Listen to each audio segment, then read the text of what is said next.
and this talk was what can you learn in your normal life about designing these kinds of programs. You might want to see that. And if you have nothing else to do, you can see my entire Intro to AI course that's available on the YouTube. And then that also gives you an idea of what is involved actually in doing this. I just try to do the entire course. If you're honor students, I try to do it in 1 hour, but you might need more. Okay, so you can do that.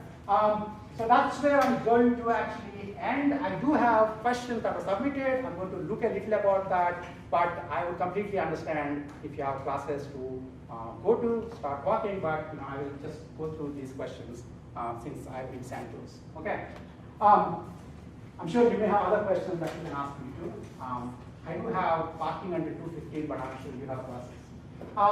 One question that somebody asked is what policies, if any, are being done in trying to stop these robots from taking over? I mean, that's scientific, but essentially, since we are developing these machines that are essentially going to be much more ubiquitously present in our in our lives, should there be policies? Should there be laws? Of course, there is. All I can say is there's a lot of interest. Both professionally and in lay public. Of course, this lay public, these are articles from, I just picked one from Slate and one from some other place about what's going to happen when robots take over your jobs, what's going to happen when Google car hits a Microsoft car, for example. Is Sergey Brin going to pay to Satya Nadella, who's going to run this thing right now? But so the questions, all I can say is that all of us are interested in talking about it. Obviously, scientists are particularly, technologists and scientists are particularly,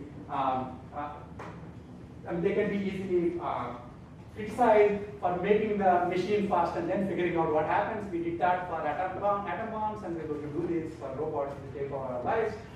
But since we learned something about atom bombs, there is some interest in thinking about this. Right now, there are no obvious answers.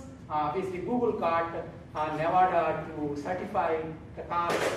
Google car. I don't know what heck Nevada was thinking in allowing these cars to drive on their roads right now. Okay, so already there is some laws being made.